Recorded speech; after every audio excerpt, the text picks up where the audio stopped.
par deux photographes brestois et amoureux de leur ville. Je pense que c'est la vérité. Daniel Molinier, bonsoir. Bonsoir. Vous signez en ce mois de décembre Gouel. C'est un recueil de photos d'une Brest libre et gracile dont on va parler dans un instant. Et puis Evan Le Bourdet, là il ne me suffit pas d'une main pour le soulever. Ce livre est très gros. Vous passez clairement beaucoup de temps en rade veau de Brest pour donner à voir le spectacle des différents bateaux de la Marine nationale. Sous un angle assez renversant, on va le voir en image. Acte 2, ce n'est pas moins de 100 photographies et c'est aussi votre premier livre en tant que Pomme, peintre officiel de la marine, un terme qu'on utilise aussi bien sûr pour les photographes. Qu'est-ce que ça change, Evan, ce titre pour vous, depuis que vous l'avez eu? Qu'est-ce que ça change dans votre travail quotidien?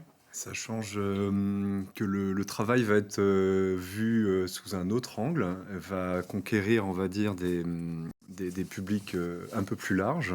Ouais. Et meilleure puis, diffusion, directement dès qu'on devient... meilleure diffusion, peut-être plus profonde, qui s'installe plus dans le temps, avec un rythme différent. Et aussi la sensation que quand on fait ces images, on porte encore plus de responsabilité, puisque pour moi, c'est d'abord un témoignage de ce qui peut se passer, de ces scènes très singulières en mer. Et de ramener ces photos à la maison, c'est d'abord des émotions qu'on traduit en photographie et qui vont se positionner à un certain moment de l'histoire comme un marqueur intéressant et qu'on retiendra ou pas dans le temps. Puis ça aide à franchir les portes de la marine.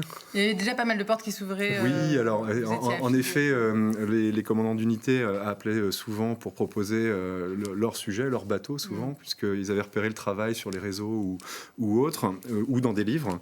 Et ce que ça va changer, en effet, c'est de mieux organiser, mieux structurer encore la démarche auprès de la Marine nationale, puisque j'appartiens maintenant à la famille des marins, puisque le corps des peintres officiels de la Marine est un corps à part entière de la Marine nationale.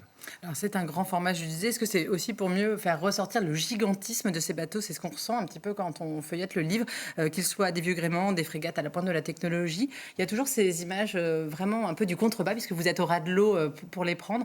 Et on a cette impression vraiment d'immensité des bâtiments de la Marine nationale. Alors en effet, la Marine nationale est très présente dans l'ouvrage, ainsi que la marine marchande ou éventuellement même l'univers de la glisse, qu'on va pouvoir retrouver par exemple sur la base de vitesse à Brest, qui s'est exportée en national également depuis 2022.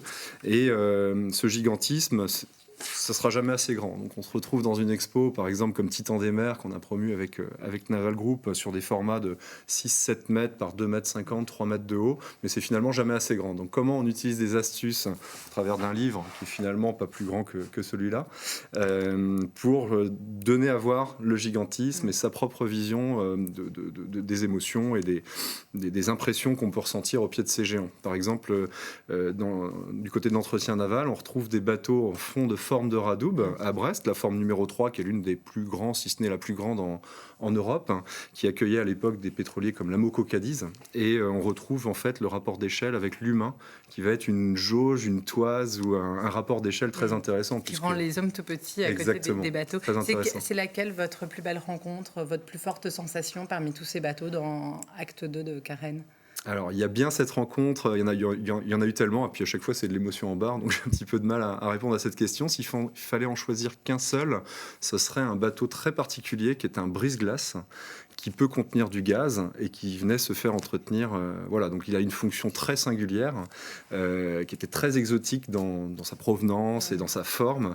Et on retrouve en effet ses propulseurs ou son étrave très pincée et la matière aussi de cette carène qui a vécu, j'imagine, des passages très exotiques à mon sens, mais sans soleil. La réparation navale à Brest, ça permet justement de découvrir une typologie de bateau qui est très large, en fait, c'est ça, hein? Complètement. Alors, je commence à regarder les 10 dernières années qui viennent de s'écouler et finalement, les photographies, c'est assez peu de voyages.